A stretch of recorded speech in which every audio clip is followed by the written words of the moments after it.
بسم اللہ الرحمن الرحیم۔ شروع کرتا ہوں میں اللہ تبارک و تعالیٰ کے پاک نام سے جو نہایت مہربان اور بڑا رحم فرمانے والا ہے۔ السلام علیکم ورحمۃ اللہ وبرکاتہ۔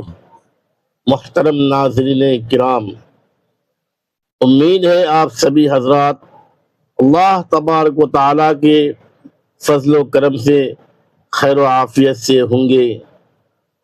ناظرین، آج کی یہ ویڈیو نہایت اہم معلوماتی اور ہر انسان کی زندگی کے لیے فائدہ مند ہونے والی ہے، کیونکہ آج ہم قرآن و حدیث کی روشنی میں ان 5 عظیم فروٹس یعنی پھلوں کے بارے میں تفصیل سے بات کریں گے جن کو اللہ تبارک و تعالیٰ نے انسان کے فائدے کے لیے پیدا فرمایا، جس کے اندر شفا، طاقت، توانائی اور صحت کے بے شمار راز پوشیدہ ہیں۔ لیکن اگر انہی پھلوں کو غلط طریقے یا غلط وقت یا حد سے زیادہ استعمال کیا جائے تو یہی چیز انسان کے لیے نقصان کا سبب بھی بن سکتی ہے۔ ناظرین کرام، آج کل انسان پیسہ تو بہت کما رہا ہے مگر صحت کھوتا جا رہا ہے۔ بیماریاں بڑھتی جا رہی ہیں، کمزوری، شوگر، بلڈ پریشر، دل کی بیماریاں اور معدے کے مسائل عام ہوتے جا رہے ہیں، اور اس کی ایک بڑی وجہ یہ ہے کہ لوگ قدرتی غذا چھوڑ کر مصنوعی اور فاسٹ فوڈ والی زندگی اختیار کرتے جا رہے ہیں۔ حالانکہ اللہ تبارک و تعالیٰ نے قرآن مجید میں ارشاد فرمایا، اور ہم نے زمین میں ہر قسم کے خوش ذائقہ اور فائدہ مند پھل پیدا کیے تاکہ تم شکر ادا کرو۔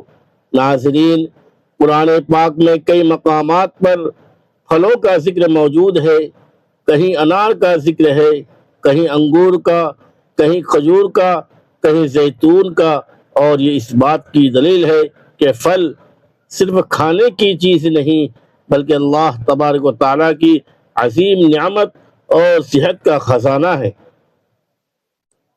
آئیے اب ہم تفصیل کے ساتھ ان 5 فروٹس کے فائدے اور نقصان قرآن و حدیث کی روشنی میں جانتے ہیں۔ محترم ناظرین کرام، سب سے پہلا اور عظیم پھل ہے کھجور۔ کھجور وہ مبارک پھل ہے جس کا ذکر قرآن پاک میں بار بار آیا۔ حضرت مریم علیہ السلام کو جب ولادت کا وقت آیا تو اللہ تبارک و تعالیٰ نے فرمایا، کھجور کے درخت کو ہلاؤ، تم پر تازہ کھجوریں گریں گی۔ اس سے معلوم ہوا کہ کھجور کمزوری دور کرتی ہے اور جسم کو طاقت دیتی ہے۔ نبی کریم صلی اللہ علیہ وسلم کو کھجور بے حد پسند تھی۔ آپ صلی اللہ علیہ وسلم اکثر کھجور تناول فرمایا کرتے تھے۔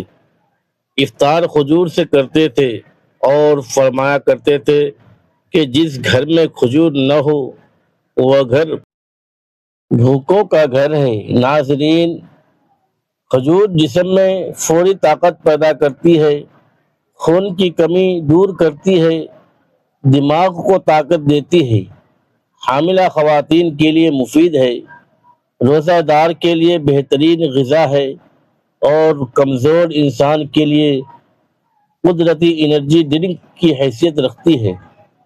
لیکن اگر یہی کھجور کوئی شخص بہت زیادہ کھا لے، خاص طور پر شوگر کا مریض یا وہ لوگ جن کا نظام ہاضمہ کمزور ہو تو نقصان بھی ہو سکتا ہے۔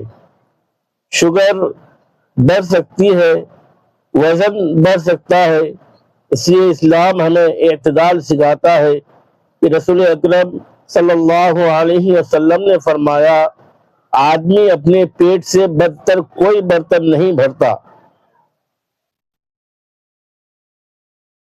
یعنی زیادہ کھانا بیماریوں کی جڑ ہے۔ ناظرین کرام، دوسرا عظیم پھل ہے انار۔ انار کا ذکر بھی قرآن مجید میں موجود ہے۔ اللہ تبارک و تعالیٰ نے فرمایا اور انار کے باغات پیدا کیے۔ انار خون بڑھاتا ہے، دل کو طاقت دیتا ہے، جسم کی کمزوری ختم کرتا ہے، چہرے کی رونق بڑھاتا ہے اور معدے کو طاقت دیتا ہے۔ آج ڈاکٹر بھی کہتے ہیں کہ انار خون کی کمی والے لوگوں کے لیے بہت مفید ہے۔ حدیث مبارکہ میں آتا ہے کہ انار کا ہر دانہ دل کو نور بخشتا ہے۔ ناظرین کرام، انار جسم سے فالتو مادے نکالتا ہے، دل کی دھڑکن کو متوازن رکھتا ہے، لیکن اگر ٹھنڈی طبیعت والے لوگ یا نزلہ زکام والے افراد انار زیادہ کھائیں تو کھانسی یا معدے کی خرابی پیدا ہو سکتی ہے۔ اس لیے ہر چیز مناسب مقدار میں کھانی چاہیے۔ تیسرا پھل ہے انگور۔ انگور کا ذکر قرآن پاک میں کئی مرتبہ آیا اور جنت کے پھلوں میں بھی انگور شامل ہیں۔ انگور طاقت بخش پھل ہے۔ یہ جسم کو فوری توانائی دیتا ہے، خون صاف کرتا ہے، دماغ کو سکون دیتا ہے، قبض ختم کرتا ہے اور دل کے لیے فائدہ مند ہے۔ نبی کریم صلی اللہ علیہ وسلم انگور پسند فرمایا کرتے تھے۔ انگور میں قدرتی مٹھاس ہوتی ہے جو کمزور جسم کو طاقت دیتی ہے، لیکن اگر یہی انگور ضرورت سے زیادہ کھا جائے تو شوگر کے مریضوں کے لیے نقصان دہ ہو سکتے ہیں۔ اس لیے ہر شخص اپنی صحت کے مطابق استعمال کریں۔ ناظرین کرام، چوتھا عظیم پھل ہے زیتون۔ اللہ تبارک و تعالیٰ نے قرآن پاک میں زیتون کی قسم کھائی۔ قسم ہے انجیر اور زیتون کی۔ اس سے زیتون کی عظمت ظاہر ہوتی ہے۔ نبی کریم صلی اللہ علیہ وسلم نے فرمایا، زیتون کا تیل کھاؤ اور اسے اپنے جسم پر لگاؤ، کیونکہ یہ مبارک درخت سے حاصل ہوتا ہے۔ زیتون دل کی بیماریوں سے بچاتا ہے، دماغ کو طاقت دیتا ہے، کولیسٹرول کم کرتا ہے، جلد کو خوبصورت بناتا ہے اور جسمانی کمزوری دور کرتا ہے۔ محترم دوستو، آج پوری دنیا میں زیتون کے تیل کو صحت کے لیے بہترین سمجھا جاتا ہے، لیکن اگر کوئی شخص ہر چیز میں حد سے زیادہ تیل استعمال کرے تو موٹاپا اور دیگر بیماریاں پیدا ہو سکتی ہیں۔ پانچواں پھل ہے کیلا۔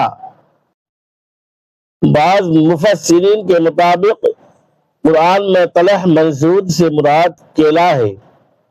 کیلا جسم کو فوری طاقت دیتا ہے، کمزور انسان کے لیے فائدہ مند ہے، ورزش کرنے والوں کے لیے بہترین غذا ہے، دل کو مضبوط کرتا ہے، پوٹاشیم کی کمی دور کرتا ہے اور جسمانی تھکن ختم کرتا ہے۔ لیکن اگر رات کے وقت بہت زیادہ کیلا کھایا جائے یا کھانے کے فوراً بعد زیادہ کیلے کھائے جائے تو قبض اور سستی پیدا ہو سکتی ہے۔ ناظرین کرام، اب ذرا غور کیجئے کہ اللہ تبارک و تعالیٰ نے ہر پھل میں فائدہ رکھا، مگر انسان اگر اعتدال چھوڑ دے تو نقصان شروع ہو جاتا ہے۔ آج بہت سے لوگ سوشل میڈیا پر عجیب عجیب نسخے دیکھ کر ہر چیز زیادہ کھانے لگتے ہیں، کوئی روزانہ درجنوں کیلے کھاتا ہے، کوئی صرف فروٹس پر زندہ رہنے کی کوشش کرتا ہے، لیکن اسلام ہمیں میانہ روی سکھاتا ہے۔ قرآن پاک میں اللہ تبارک و تعالیٰ ارشاد فرماتا ہے، کھاؤ پیو لیکن فضول خرچی اور زیادتی نہ کرو۔ ناظرین، رسول اللہ صلی اللہ علیہ وسلم کی زندگی دیکھیے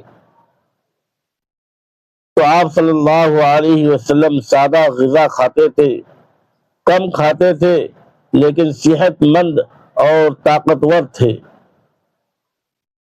آج لوگ پیٹ بھر بھر کر کھاتے ہیں مگر پھر بھی کمزور ہے، کیونکہ برکت ختم ہو چکی ہے۔ اگر انسان تازہ پھل کھائے، سنت کے مطابق کھائے، صفائی کا خیال رکھے، بازار کے گندے اور کیمیکل والے کھانوں سے بچے، پانی زیادہ پیے، ورزش کرے اور اللہ تبارک و تعالیٰ کا شکر ادا کرے تو انشاءاللہ بہت سی بیماریاں دور رہ سکتی ہیں۔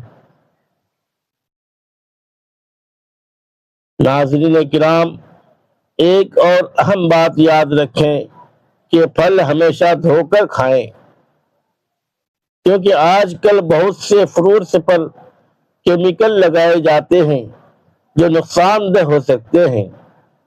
اسی طرح خالی پیٹ ہر پھل کھانا بھی درست نہیں۔ بعض پھل معدے میں تیزابیت پیدا کرتے ہیں۔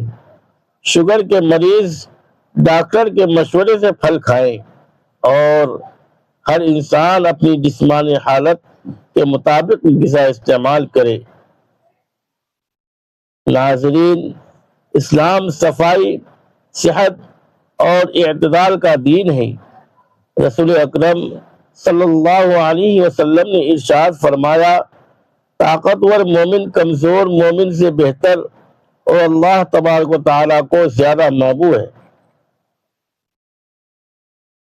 اس حدیث سے معلوم ہوا کہ صحت مند رہنا بھی عبادت کی طرح اہم ہے، کیونکہ بیمار انسان نہ عبادت صحیح کر سکتا ہے نہ دنیا کے کام۔ اسی لیے ہمیں چاہیے کہ ہم اپنے بچوں کو بھی فاسٹ فوڈ کے بجائے پھل کھانے کی عادت ڈالیں، گھر میں قدرتی غذاؤں کا استعمال بڑھائیں اور اللہ تبارک و تعالیٰ کی نعمتوں کی قدر کریں۔ ناظرین کرام، ذرا سوچئے، اگر انسان لاکھوں روپے کما لے لیکن صحت ختم ہو جائے تو کیا فائدہ؟ ہسپتالوں میں لوگ اپنی زندگی جمع پونجی صرف اس لیے خرچ کر دیتے ہیں کیونکہ انہوں نے صحت کا خیال نہیں رکھا۔ اس لیے آج ہی ارادہ کیجئے کہ ہم اپنی زندگی بدلیں گے، قدرتی غذا اپنائیں گے، قرآن و سنت کے مطابق زندگی گزاریں گے اور اپنے جسم کو اللہ تبارک و تعالیٰ کی امانت سمجھ کر اس کا خیال رکھیں گے۔ اللہ تبارک و تعالیٰ ہمیں صحت مند زندگی عطا فرمائے، بیماریوں سے محفوظ رکھے، قرآن و سنت کے مطابق زندگی گزارنے کی توفیق عطا فرمائے اور ہمیں اپنی نعمتوں کی قدر کرنے والا بنائے۔ آمین یا رب العالمین۔ ناظرین کرام، اگر آپ کو ہماری یہ معلوماتی اسلامی اور صحت بخش ویڈیو پسند آئی ہو تو ویڈیو کو لائک کیجیے، زیادہ سے زیادہ شیئر کیجیے تاکہ دوسرے مسلمان بھائی بہن بھی فائدہ حاصل کریں، اور ہمارے چینل کو ضرور سبسکرائب کیجیے، بیل آئیکن کو بھی دبا دیجیے تاکہ ہماری آنے والی ایمان افروز معلوماتی اور بہترین ویڈیوز آپ تک سب سے پہلے پہنچ سکے۔ اللہ تبارک و تعالی آپ سب کو صحت، خوشی، رزق حلال اور ایمان والی زندگی عطا فرمائے۔ خدا حافظ۔ السلام علیکم ورحمۃ اللہ وبرکاتہ۔